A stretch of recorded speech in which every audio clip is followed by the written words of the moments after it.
John chapter 12. 6 days before the Passover, Jesus therefore came to Bethany, where Lazarus was, whom Jesus had raised from the dead.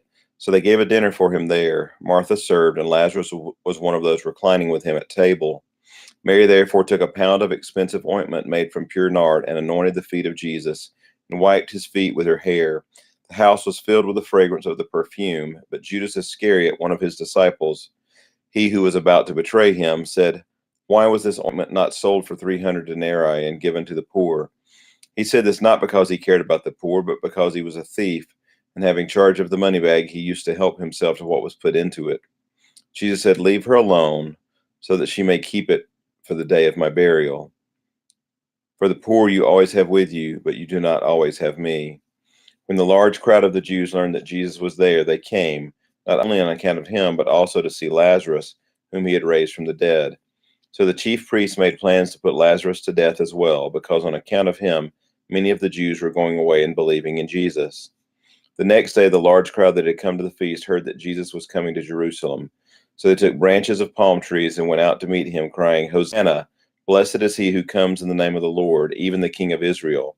And Jesus found a young donkey and sat on it, just as it is written, "Fear not, daughter of Zion, behold, your king is coming, sitting on a donkey's colt." His disciples did not understand these things at first, but when Jesus was glorified, then they remembered that these things had been written about him and had been done to him. The crowd that had been with him when he called Lazarus out of the tomb and raised him from the dead continued to bear witness. The reason why the crowd went to meet him was that they heard he had done this sign.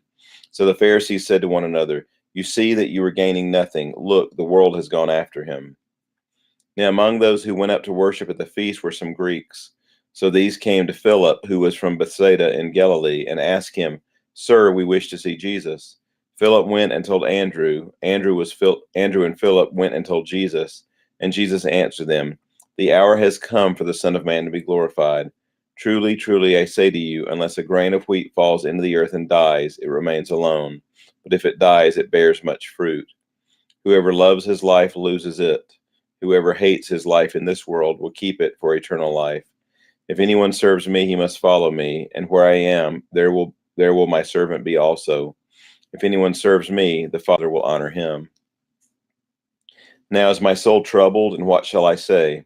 Father, save me from this hour, but for this purpose I have come to this hour. Father, glorify your name. Then a voice came from heaven, "I have glorified it, and I will glorify it again." The crowd that stood there and heard it said that it had thundered. Others said an angel had spoken to him. Jesus answered, "This voice has come for your sake, not mine. Now is the judgment of this world. Now will the ruler of this world be cast out. And I, when I am lifted up from the earth, will draw all people to myself." He said this to show by what kind of death he was going to die. So the crowd answered him, "We have heard from the law that the Christ remains forever. How can you say that the Son of Man must be lifted up? Who is this Son of Man?" So Jesus said to them, "The light is among you for a little while longer. Walk while you have the light, lest darkness overtake you. The one who walks in the darkness does not know where he is going. While you have the light, believe in the light, that you may become sons of light." When Jesus had said these things, he departed and hid himself from them.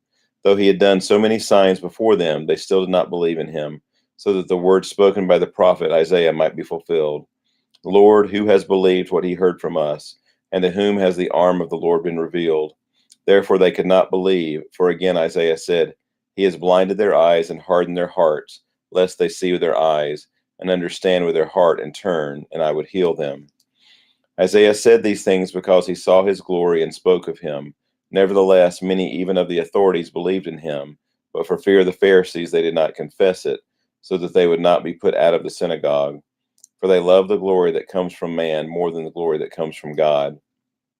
And Jesus cried out and said, "Whoever believes in me believes not in me, but in him who sent me.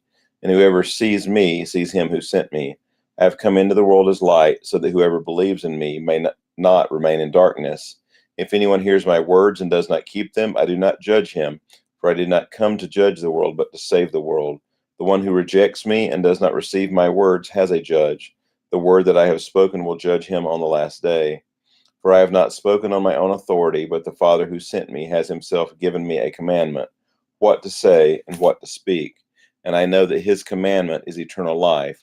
What I say, therefore, I say as the Father has told me. This concludes chapter 12 of the Gospel of John. For more audio recordings, please visit Joe Davis Ministries on YouTube. Thank you.